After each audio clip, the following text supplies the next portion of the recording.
Welcome to Burning Bright, a weekly podcast presenting poetry and prose from Passenger. I know they're not locusts, they're cicadas, but you gotta admit the 17-year Locusts sounds better. And if you're in much of the eastern part of the United States these days, you've probably had the mixed blessing of dodging them, stepping on them, listening to them, and sticking their shells to your nose or eyebrows. Sophia Rivkin wrote a poem that's at least partly about cicadas. Cicadas. Late hot August night, and the fiddlers are back, shaking, scraping, scratching their old cigar box fiddles, rattling their one-band, rubber band music, canned, filled with dried beans, rusting, rattled sound, repeated like a mantra. It's Philip Glass music, you can't stop listening, drilled into your head, grinding down a monotone into your bones, your veins. These lovesick guys you love and hate, who park themselves, sing their hidden tricks in piles of old tires, in puddles of black water, in tree roots and sewer lids. They sleep in rusted gutter pipes, then gutter snipe their plunked hard rock metallic, screeched, lonely, loveless plaint. Complaint, toneless, one-tone song. I see their brothers at the flea market, gray, grizzled men, their trucks parked in overgrown fields. They lay out broken tools on old blankets taken from the truck where they sleep at night, broken knives, boxes of rusted screws, and their old dogs sit beside them, dogs with one blue eye, one brown eye, dogs guarding boxes of nothing. Where do they come from, these collectors, custodians of debris, seekers? They'll sell you their rusted songs, their wheels to nowhere, repetition, their long life song, love buried at the lost and found. And you love them like cicadas, annoying, irritating, touching, sharpening, you can't stop listening, scraping their lives against your own. Cicadas, Sophia Rivkin, from Passenger, issue 57. Cicadas spend most of their lives underground. So do worms. Passenger co-editor Mary Azrael said worms was one of her grandchild's first words, although he called them merms. She said he was with me at our compost pit in the woods, and he picked them up so lovingly. He's now 25 and works for the Pew Charitable Trust in their ecology division. Here's Mary Azrael's poem, Digging Earthworms.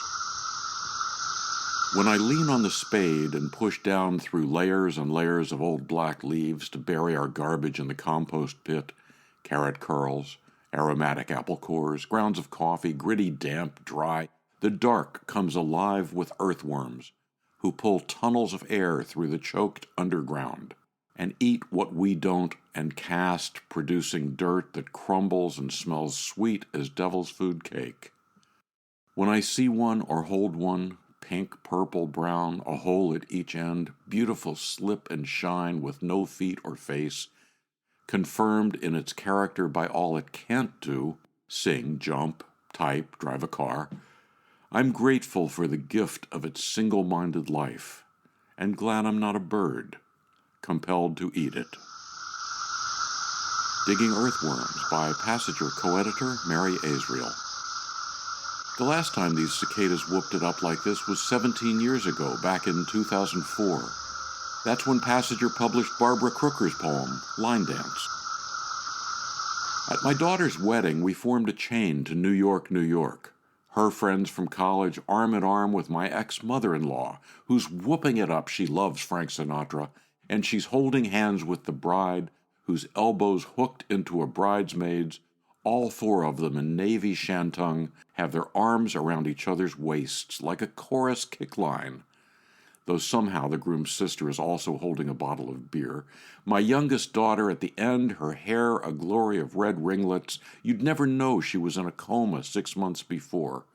Had to learn to walk and talk again. Her arm is around the bride's sister, who's giggling in embarrassment. And she's connected to my best friend from junior high in a black sheath, as she holds onto the khaki sports coat of my writing friend's husband, the dentist.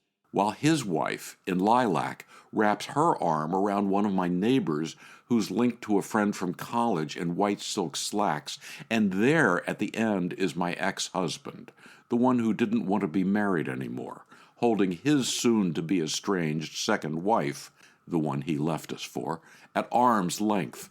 What a crazy dance, this life of ours. Who could predict its twists and turnings?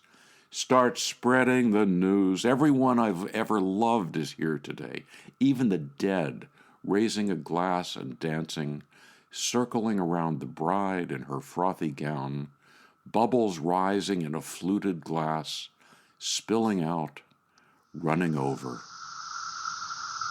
Barbara Crooker's poem, Line Dance, from Passager's 2004 Poetry Contest issue. To subscribe to or learn more about Passager and its commitment to writers over 50, go to passagerbooks.com. You can download Burning Bright from Spotify, Apple and Google Podcasts, and various other podcast apps.